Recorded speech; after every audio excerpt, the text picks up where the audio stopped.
Mga kalinga, ito na po, no? Pinipinishingan na po yung bintana natin. Yan. Formang-forma na. May grabe yung kanto ba yan? Kantong-kanto talaga. Ganyan po pag-finish, no? Pinupuruhan po ng semento. Semento, pinupuruhan. Siyempre, ngayong araw na ito ay nalagay na din yung pangmalakasan nating hamba. At hindi pa pwede mailagay yung pinto. Meron din tayong pinto doon. Mamaya pakita natin kung gaano ka bagsik at kaganda. So makinis na po din dito yung natin. Napalatadahan na din yung walling dito sa sa sala. Ganito po lang kalaki lang sala natin. Cute lang, cute. Grabe guys, oh. Yung gustong-gusto ni Rhea na bintana. Natupad din. Ang laki. Ko kanina dito, nag-upo-upo. Sabi ko, ay grabe. Pag nakaupo ka pala dito, kita mo yung lalo na paghapon yung mga bata naglalakad, mga estudyante pauwi. Kitang-kita dito. Sniper pala itong gusto ni Rhea na bintana ay. Sniper. Relax na si si Rhea. Si Lalabs Rhea. Masaya ka na? Sino mang hindi sasaya pag ganito, unti-unti na pong gumaganda. Yan, yung kalahati po ng hindi pa natapos sa ating dream house ay sinisimulan na po na tatapusin. So bali second day na po nila ngayon. So dito wala na po tayong dyan hamba na ilalagay. So pag gagawin nila po yan, na po concrete hamba ang gagamitin natin. Concrete hamba na po.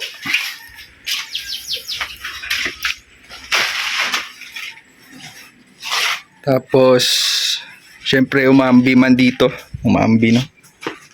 Lalo na pag malakas yung ulan ay lalagyan lang po natin ng Magkano kaya yung screen door?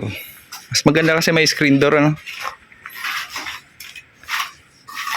Tsaka dito sa harap lalagyan din natin ng screen door. Kasi pag malakas talaga masyado yung ulan, hindi pa sa ngayon kasi mainit pa yung panahon. Pero yung mga past few days ay umulan po ng malakas, yung kasagsagaran ng dumaan dito yung bagyo. At umulan po dito sabay ng malakas na hangin. Ayan po, talaga mababasa yan siya dyan. So plano sana namin dito sa terrace ay lagyan po ito ng ng barindilya. Barindilya ba yun? Tawag doon? Baluster? Baluster. Pero sa tingin ko hindi na namin ipagpatuloy yun kasi ito dito, tagusan. Ito, steps na siya. Paikot tungo po dito. Steps na yan para tagos-tagos lang, Kasi maganda din yan. Parang stage ba? Tingnan nyo po. Parang stage yan.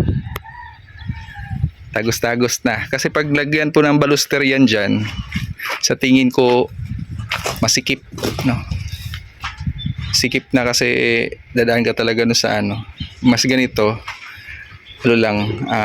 maliwalas.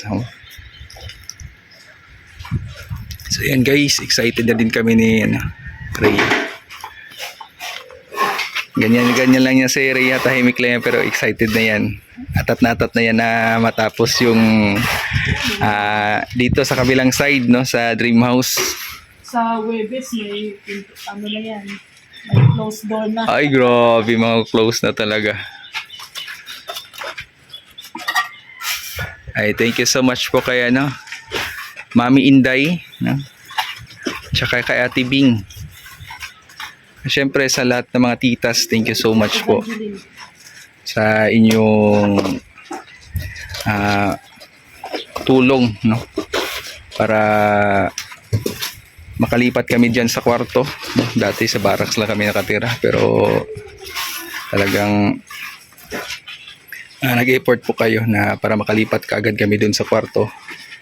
Yung kwarto guys, ayan na po, closed na po yung kwarto, no? So dito po namin ilagay yung tagusan din dito. Kaya dito namin yung ilagay yung pinto. So ito po yung pinto na order natin. Ano lang siya, hindi pa po nabarnisan. Pero magandang kahoy yan. Mahogany yata ito. Talagang purong kahoy. Yun. So dyan lang muna yan para hindi mabasa. So medyo na busy tayo guys. At yung mga natin dito, updates sa mga halaman. Meron pa namang halaman. Pero hindi pa siya na talagang naalagaan. No, dinidilig-diligan ko lang. At ito si Chichi. Ito yung makulitos Chichi Ice. Hoy, wag dyan. Oh, wag mo kainin yan. Ay, puwit mo. Oh. Halo-halo na ito yung natin dito. Ito lang yung mga plants natin dati na kakonti. Oh, nag-anak, no. May mga siya. Mga bagong tubo. And kunin mo naman yung mga plants ko diyan. Ikaw palang taga-bunot diyan ay. Kulit nito ay. Meron din tayo dito malaki na yung sili Sana to lumaki ito. Tsaka mamunga ng masagana. At meron tayong sibuyas dahon diyan. Yan para limbawa kung may yung dahon lang kukunin yan. Masarap pag yan sa sa itlog, no, scramble. Medyo na talaga dito. Malikabok guys. Malikabok dito. Ang going pa man yung natin, yung pagpapagawa po ng ating pangarap na dream house. Thank you so much sa mga titas at talagang di basta-basta po, no, yung pinabot po na blessing, lalo na sa itong mga glass door sa window, pati sa CR.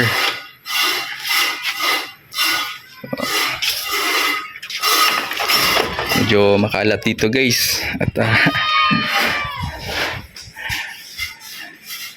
pagpasensyahan nyo na po.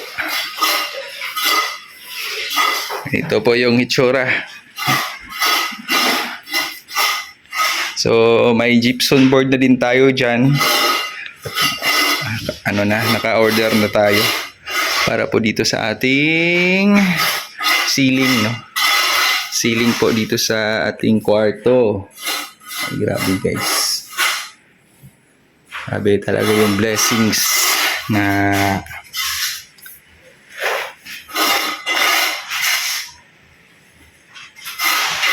dumating, no? Yan, unti-unti na po na mako-close itong pangarap na bahay.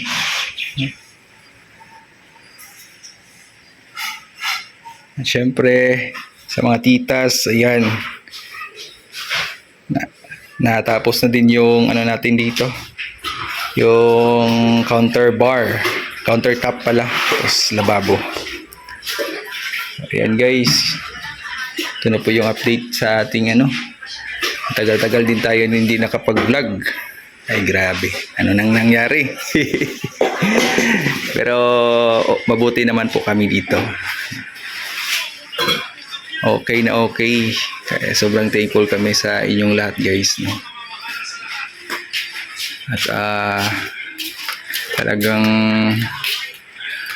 malapit na po ito. konting kimbot na lang. So, sana magkasya yung budget natin magpapagawa ng pagpalitada dito sa ano. So, hindi pa na tiles. Wala pang tiles kasi uunahin mo na yung mga finishing. So, sa CR naman, yan, may magara tayong CR dito guys. Yan. Yung CR natin, ayan, managed by Rhea yan. Yung mga ano pa yan dyan, oh. Alibubot. Alibubot. Thank you so much kay Ate Bertus. Ayan. Ang mga titas. Grabe, may partition pa yan guys, no? Siyempre kay Ate Antonia. Sa paano? Bonggang ano, salamin.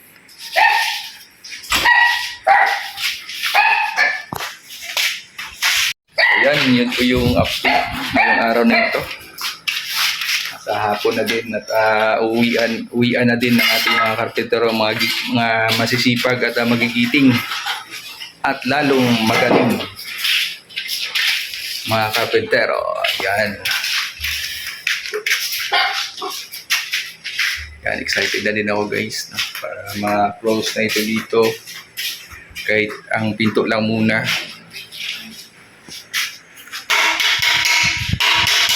Ilang buwan din, no? Ilang buwan din yung pagpagawa ng limaw. Tandahan lang. Ano naman po, satisfied naman po, no? At pulido naman yung pagkagawa. So, talagang sobrang thankful kami kay Mami Inday Guapa, no, sa kanyang bahay project, no? Actually, pangalawang pabahay na po ni Mami Inday Guapa ito.